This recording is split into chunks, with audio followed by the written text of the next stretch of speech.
Tu sais ce que tu ne veux pas, mais tu sais pas ce que tu veux. Tout est flou devant toi. Tu aimerais prendre un chemin, mais tu sais pas lequel prendre. Avant, t'avais des repères. Tu savais où aller sans même y réfléchir. Aujourd'hui, plus rien. Alors tu deviens anxieux, obsédé par le temps qui passe, pendant que toi, t'es là, tu stagnes. T'es frustré parce que t'as la volonté de retrouver ton chemin, mais t'y arrives pas. Ton cerveau, il fait que de cogiter, mais rien n'y fait. Tu sais, c'est facile pour moi de te décrire cette situation parce que je l'ai vécu il y a très peu de temps. Si toi aussi tu veux aller mieux, faut d'abord que tu comprennes comment t'en es arrivé là.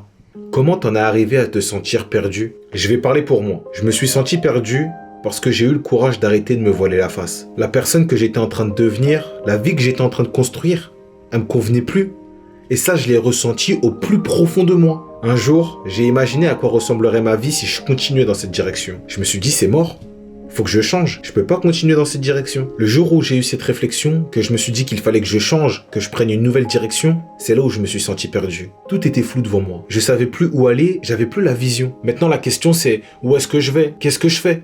À ce moment-là, je le savais pas encore, mais j'allais rentrer dans le plus beau voyage de mon cycle de vie. On m'a traversé du désert. C'est le voyage qui allait me transformer profondément. La majorité des gens préfèrent se voiler la face parce que ils ont trop peur de l'inconnu. Mais quand tu acceptes une vie qui ne te plaît pas, en vérité, tu acceptes d'être une personne qui ne te plaît pas. Mais pour notre part, quand tu refuses une vie qui ne te convient plus et que tu te retrouves dans l'inconnu, c'est à ce moment précis où les épreuves et les remises en question vont te permettre de te transformer, de te tracer un tout nouveau chemin. Maintenant, la question c'est, comment on se trace un tout nouveau chemin quand on ne sait pas où aller? Écoute bien la réponse que tu es venu chercher. Quand tu es dans l'inconnu, tu dois écouter ton cœur. Le cœur connaît le chemin qui mène à la plus belle vie. C'est à l'esprit d'avoir le courage de l'y conduire. Quand tu te sens perdu et que tout est flou devant toi, que tu peux pas te servir de tes yeux ou de ta vision, il faut que tu suives ton cœur parce que c'est lui ton guide. Lui, il peut voir à travers la vision que toi tu as perdue. Écouter son cœur de façon plus familière, vous l'avez déjà entendu, c'est écouter cette petite voix. Cette petite voix qui nous demande tout le temps d'être courageux. Après, il faut que tu saches que même en écoutant ton cœur, tu auras toujours cette impression de stagner. Et c'est à ce moment-là où il faut pas que tu oublies que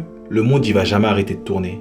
Tout est toujours en mouvement. Les choix viendront à toi, que tu le veuilles ou non. Et ça, c'est une bonne chose, puisqu'elles vont te forcer à avancer et à prendre de bonnes décisions. Continue à te poser des questions. Je sais que c'est désagréable. Je m'en pose encore aujourd'hui, mais elles font partie de ta transformation. Il y a une autre phrase qui dit que ça fait partie du processus. Faut pas que tu esquives ces questions.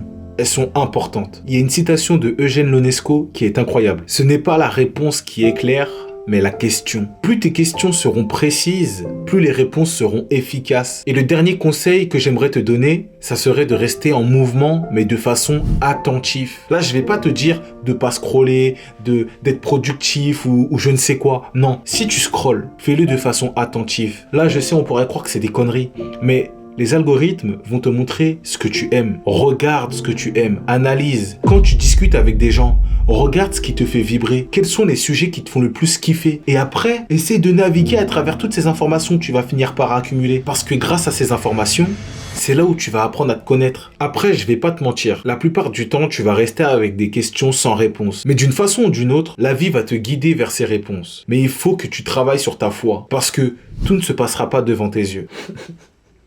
Et il faut que je te dise quelque chose aussi que j'ai appris en faisant cette vidéo, c'est qu'en vérité, tu n'es pas perdu. Et je le suis pas non plus. Le jour où j'ai imaginé à quoi ressemblerait ma vie si je continuais dans cette direction, j'ai pris la décision d'arrêter de m'égarer. Si aujourd'hui on a cette sensation désagréable d'être perdu, c'est parce que aujourd'hui on avance vers un chemin que personne n'a jamais emprunté. On est tous différents. Donc c'est normal que notre chemin le soit aussi. Il faut que tu te laisses guider par les questions qui sont dans ta tête, comme les miennes m'ont mené à toi. Regarde, je fais du rap, et j'ai mis 6 ans à créer un univers mystérieux. J'ai jamais autant eu de succès qu'avec la direction artistique où je portais une cagoule. Mais à 26 ans, mettre une cagoule dans les clips pour me cacher, ça me correspondait plus. Quand j'ai ressenti ça, au début j'ai eu peur. Je me suis dit, je peux pas tout gâcher maintenant. Je vois que je suis en train de monter. Si j'enlève la cagoule, ça se trouve les gens ils vont plus aimer. Je vais régresser. Mais plus les jours ils avançaient, plus ce ressenti il grandissait en moi. Je le sentais. Les questions pour changer de voix, elles étaient de plus en plus fréquentes dans ma tête. Comme si mon âme, elle voulait trouver une solution malgré moi. Puis avec le temps et du courage,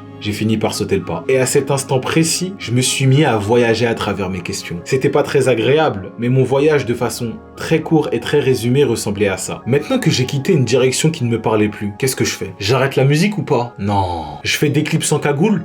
Ah, je sais pas. Tu kiffes le développement personnel? Tu pourrais faire des vidéos maintenant? Je sais pas, ça va pas trop avec l'image des rappeurs. Ouais, mais toi, tu pourrais être plus que ça. Tu pourrais montrer que tu es libre et que tu fais ce qui te plaît. Ah ouais, j'avoue.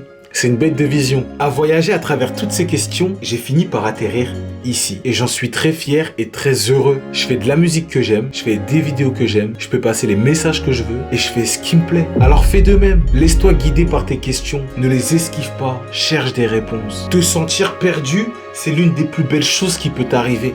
Ça veut dire que tu cherches à avoir une meilleure vie, que tu cherches à être une meilleure personne. Tu es unique. Donc si tu en as le courage, ton histoire le sera aussi. Et n'oublie pas, pour être heureux, la vie te demandera toujours d'être courageux. Car tracer son propre chemin, c'est avancer continuellement dans l'inconnu.